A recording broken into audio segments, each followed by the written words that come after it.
Ouço Deus no murmúrio das águas dos rios. Ouço Deus no furor dos ciclones bravios. Ouço Deus no cantar matinais dos pardais. Ouço Deus no lamento de pobres mortais. Vejo Deus nas estrelas perenes de luz. Vejo Deus no esplendor que a alvorada traduz.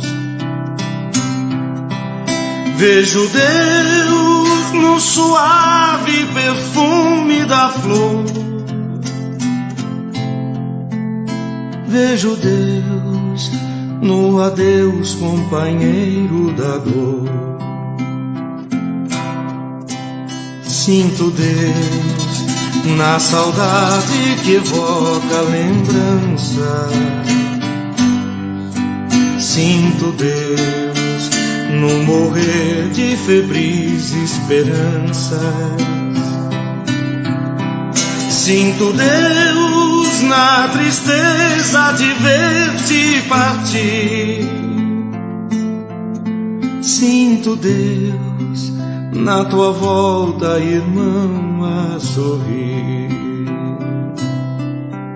Ouço Deus no murmúrio das águas dos rios. Vejo Deus no furor de ciclones bravios. Sinto Deus no cantar matinais dos pardais. Ouço Deus no lamento de pobres mortais.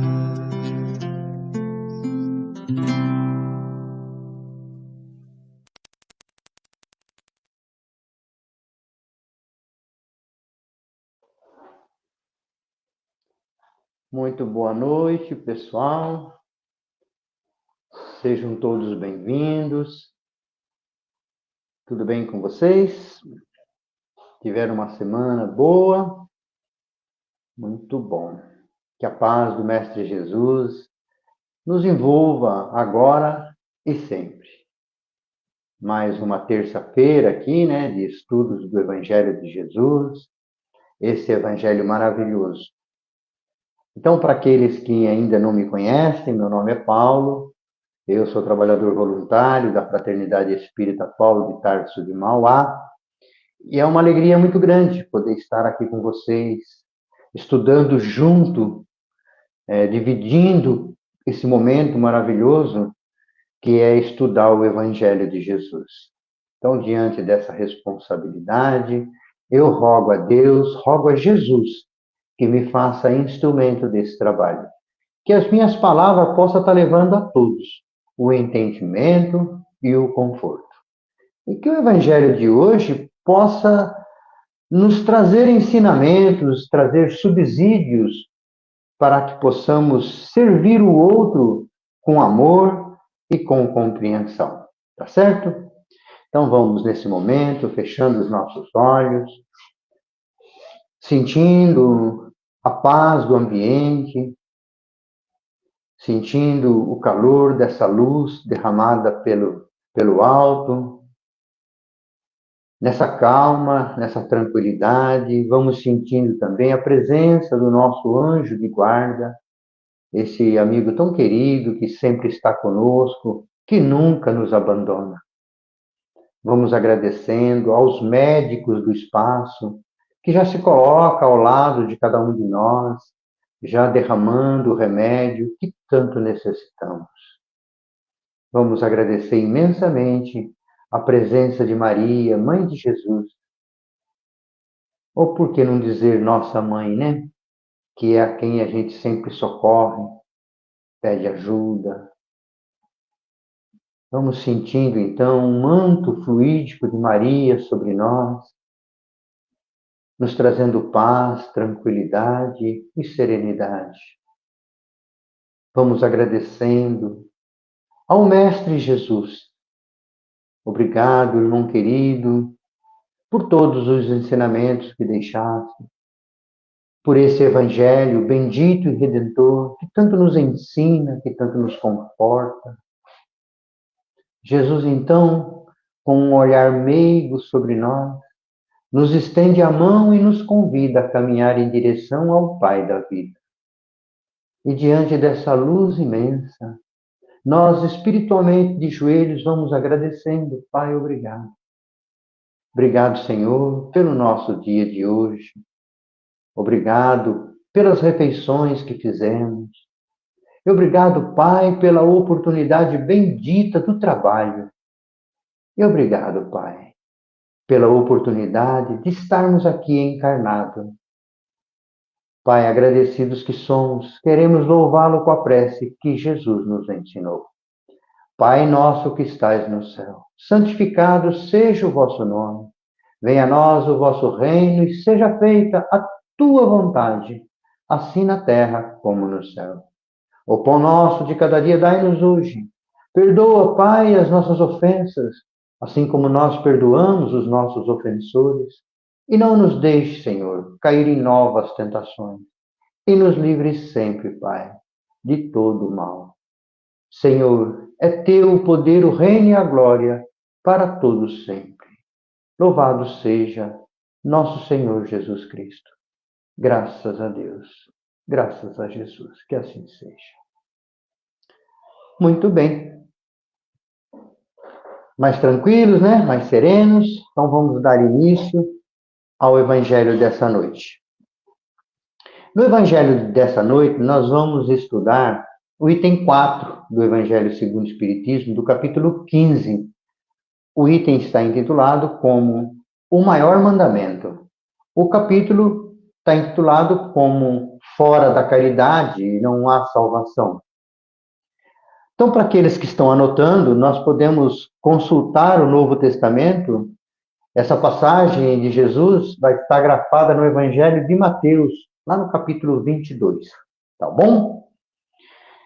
Então, Jesus divulgando a Boa Nova, divulgando o Evangelho, ele reunia multidões. E esse povo, quando ouvia Jesus, ficava maravilhado com a sua doutrina e com os seus ensinamentos. Mas os fariseus, sabendo que Jesus havia fechado a boca dos saduceus, reuniram-se. E um deles, que era doutor da lei, veio fazer uma pergunta para tentar Jesus. E ele perguntou assim: Mestre, qual é o maior mandamento da lei?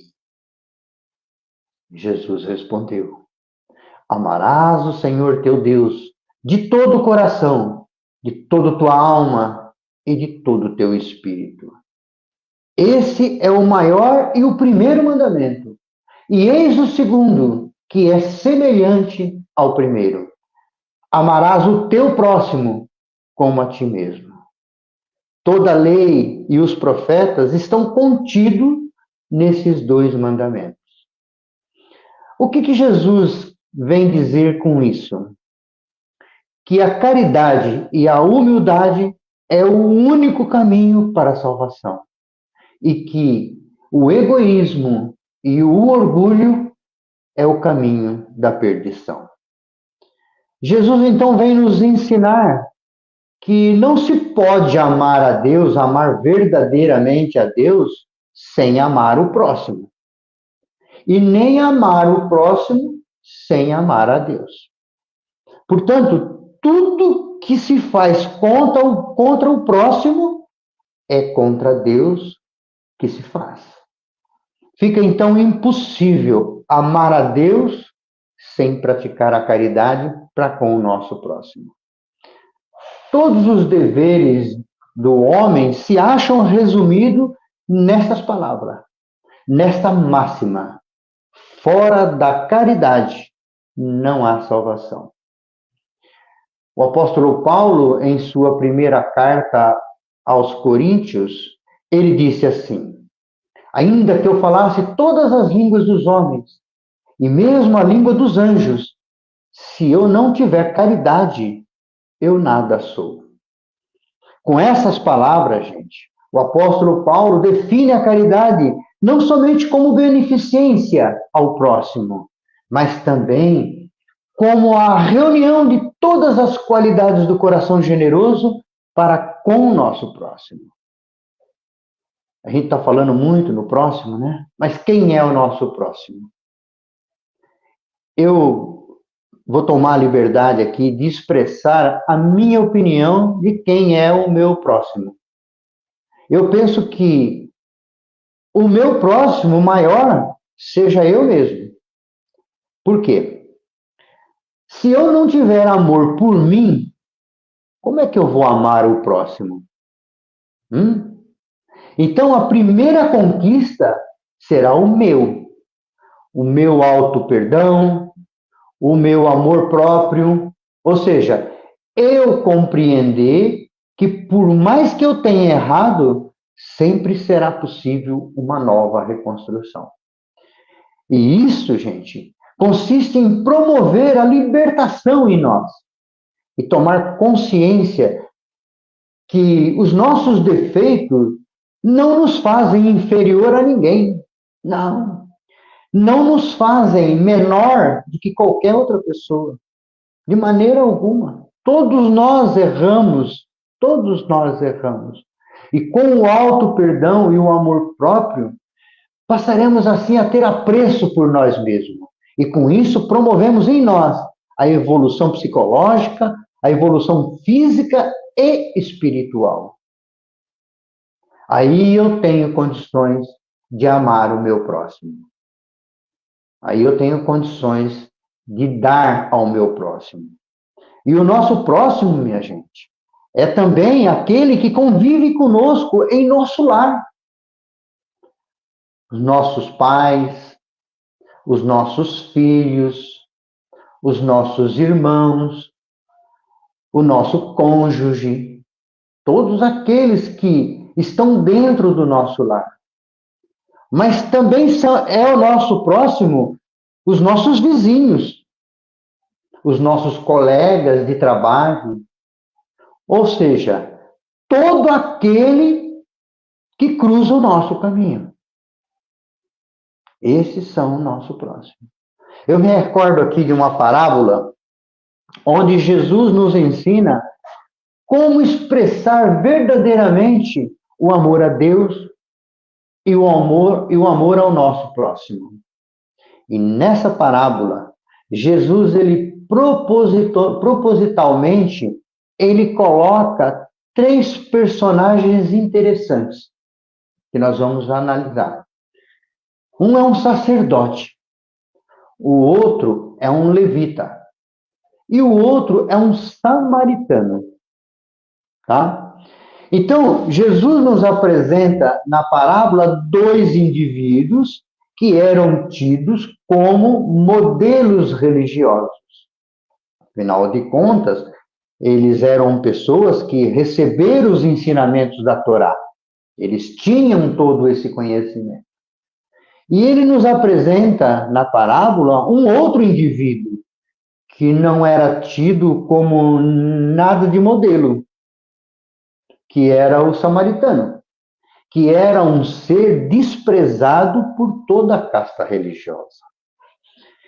Narra o evangelista Lucas que Jesus, chegando a Jerusalém, após um longo dia de viagem, vindo da Samaria, cansado, com fome, com sede, ele é interpelado por um escriba, que é um doutor da lei. E ele interpela Jesus não com o intuito de buscar o aprendizado, não. Ele interpela Jesus assim para tentar Jesus, tá? E por que aquele homem tentava Jesus? Como Jesus pregava a lei do amor, isso incomodava o sinédrio. Só para que a gente possa entender melhor, o sinédrio era o conselho de juiz. Era uma espécie assim de corte suprema. Então ali era tratado tanto o poder político como o poder religioso. E devido à popularidade que Jesus vinha tendo em todas as cidades, em todas as províncias, o Sinédrio abriu o olho e elaborou um plano de ação para eliminar Jesus. Assim, todos os rabis, fariseus, saduceus, escribas, que eram os doutores da lei, os dirigentes de sinagogas e outras autoridades foram orientados para reunir provas e arrolar assim o maior número de testemunha possível sobre as possíveis transgressões que Jesus poderia fazer. Mas Jesus, ele é um ser perfeito. Jesus não entra em contradição e não transgride as leis. Tá? E esse doutor da lei, que questionou Jesus, era um homem muito inteligente. Era conhecedor das leis, conhecedor da Torá, mas ao interpelar Jesus, ele comete um grande erro, que é o de subestimar Jesus. Então, esse doutor da lei pergunta a Jesus: Mestre, o que devo eu fazer para alcançar a vida eterna? E Jesus, conhecedor das intenções daquela pergunta, respondeu a ele com outras duas perguntas. E perguntou: o que está escrito na lei? Como é que tu lê? E quando Jesus responde ao doutor da lei com duas perguntas, o doutor da lei fica assim meio sem chão. O escriba não esperava uma resposta tão inteligente de Jesus. Ele veio com a intenção de tentar Jesus, mas acaba sendo testado por Jesus. E ele meio que sem saída, acaba por se revelar, acaba por tirar a sua máscara. Por quê? Porque para responder as duas perguntas que Jesus fez a ele, ele teria que conhecer pelo menos dois grandes textos do Pentateuco mosaico. E ele, meio que sem jeito, respondeu: amarás o Senhor teu Deus de todo o teu coração, de toda a tua alma, de todas as tuas forças e de todo o teu espírito, e amarás o teu próximo como a ti mesmo. Jesus então lhe disse: respondestes bem, faça isso e viverás para a vida eterna. Mas aquele homem, ele tinha segundas intenções com Jesus. E ele, para parecer assim que era um homem justo diante do nosso mestre, questionou Jesus: e quem é o meu próximo? Jesus, muito sábio, tomando a palavra, ele respondeu contando-lhe uma parábola, que é a parábola que eu citei lá no início. Disse então Jesus assim: um homem descia de Jerusalém para Jericó.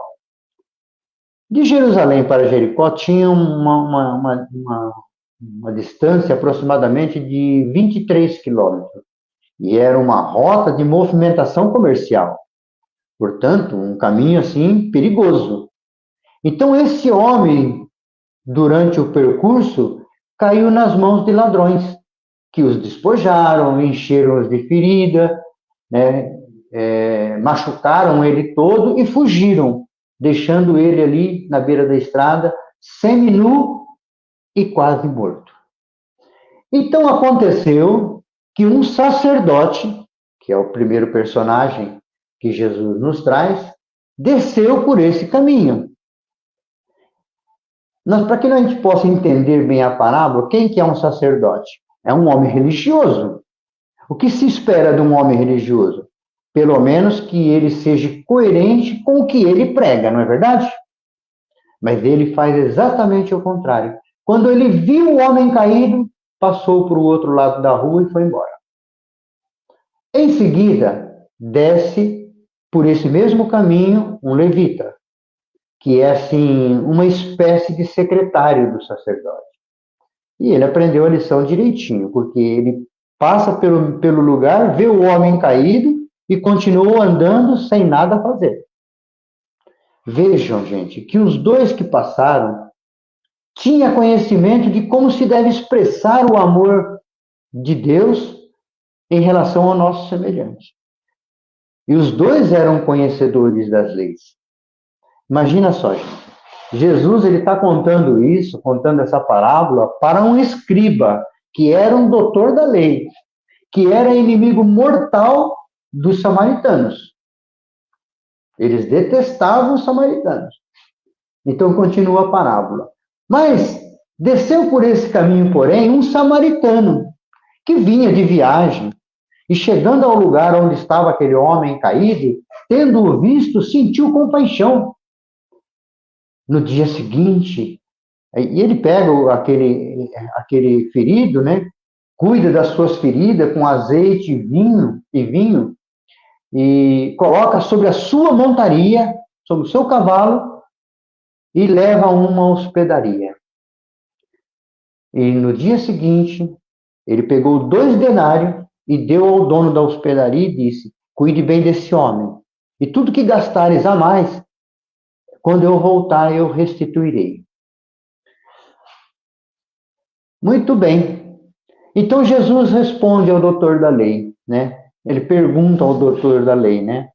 Qual desses 3 era o próximo daquele que estava caído?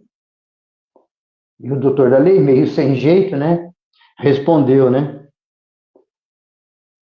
Aquele que teve compaixão, aquele que foi misericordioso para com o caído. Então Jesus disse a ele: vá, faça o mesmo e terás o reino de Deus. Toda a moral de Jesus, gente, se resume na caridade e na humildade. Isto é, nas 2 virtudes contrárias ao egoísmo e ao orgulho. Todos os ensinamentos de Jesus colocam a virtude sendo o caminho para a eterna felicidade. A parábola do bom samaritano fala exatamente sobre o que realmente importa para Deus. O levita e o sacerdote eram pessoas religiosas que conheciam bem as leis. Ambos trabalhavam dentro dos templos e tinham relevante responsabilidade religiosa, não é verdade? Porém, todos os seus conhecimentos e os seus rituais que realizavam não valeram de nada. Suas ações mostraram que a lei de Deus não estava no seu coração. Confirma aí, né, as previsões de Elias, de Isaías, né, que ele fala, né? Pois esse povo se aproxima de mim só com a boca e com os lábios, só me honra com os lábios, mas o seu coração está longe de mim. O samaritano poderia, gente, poderia ter demonstrado satisfação ou indiferença com aquele homem que estava caído, já que os judeus eram inimigos dos samaritanos. Porém, o samaritano não viu o caído como inimigo. O samaritano enxergou um homem como ele, que estava ali ferido e precisava de ajuda. Ele, então, não demonstrou indiferença, pelo contrário, ele não mediu esforços para ajudar o caído. O samaritano, sim, amou ao outro de verdade. Amar ao próximo não é viver a vida do outro, gente. Não é viver a vida do outro, a vida é dele. Mas sim estar disposto a fazer pelo outro o que nós gostaríamos que o outro fizesse para nós. Então, quem é o meu próximo? Na parábola, Jesus diz que é todo aquele que necessita de amparo, independente de quem quer que seja. Então, minha gente, não é importante eu saber quem é o meu próximo, mas sim saber se eu estou sendo próximo daquele que está necessitado. Então, Jesus nos ensina que para herdar a vida eterna, é necessário que amemos a Deus sobre todas as coisas e que amemos o nosso próximo como a nós mesmos. Então, na matemática de Jesus, quando se dá, é que se recebe. Então, que nós possamos refletir o que nós estamos fazendo pelo nosso próximo. Gente, na parábola mostra um socorro físico, mas nós também podemos fazer esse socorro físico e, além disso, fazer um socorro em pensamento. Aquela pessoa que está no hospital, doente, que ela possa receber de nós um pensamento elevado, um pensamento com amor, com carinho, que nós possamos visitá-la, levando uma palavra de conforto. O nosso próximo, gente, está mais próximo de nós do que nós imaginamos. Então, que nós possamos levantar os olhos a esse maior mandamento, que são 2. Amar a Deus sobre todas as coisas. Amar a Deus com o nosso espírito, com a nossa alma, e amar o nosso próximo como a nós mesmos. Muito obrigado a todos, viu, gente? Então, que nós possamos, nesse momento, agradecer a Deus, nosso Pai Todo-Poderoso. Agradecer por essa luz que Ele derrama sobre nós nesse instante. Essa luz que é uma luz curadora. Essa luz que vai passar pelo nosso corpo agora e vai reestruturar todas as nossas células, deixando o nosso corpo totalmente livre de qualquer doença. Nós te rogamos, Pai, que essa tua luz bendita possa chegar à mente dos dirigentes de nações, principalmente dos países que se encontram em guerra, em conflito, que essa luz possa tocar o coração de cada um deles e despertar ali a paz, o amor e a compreensão. Nós te rogamos, Pai, que essa luz possa alcançar aqueles que perambulam pelas ruas sem um teto para morar, que essa luz possa ser o seu alimento, possa ser o seu agasalho, que essa luz possa iluminar o seu caminho.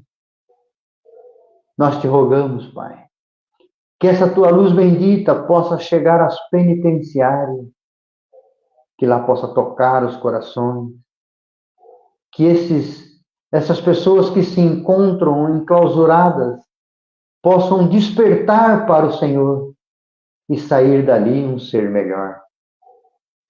Que essa luz possa chegar aos hospitais, em cada leito de dor, possa chegar aos manicômios, aos asilos, aos orfanatos. Permita, Pai, que essa tua luz possa chegar na casa dos nossos familiares e que ali possa tocar cada coraçãozinho, despertando o amor, a compreensão e o perdão. Que um pouco da tua luz, Pai, fique conosco, para que sejamos fortes, corajosos e perseverantes na nossa transformação interior. Nós te pedimos, Pai, que essa luz possa ficar lá na casa Paula de Tarso, onde ela possa ser vista ao longe como um farol, representando ali, Pai, um pronto-socorro espiritual. Obrigado, Senhor. Obrigado a Jesus. Louvado seja nosso Senhor Jesus Cristo. Graças a Deus. Muito bem. Eu quero agradecer a todos pelo carinho, pela presença. Desejar a todos uma semana maravilhosa e que a paz do nosso Mestre Jesus esteja dentro dos nossos corações. Uma boa noite a todos e até o próximo Evangelho. Muito obrigado.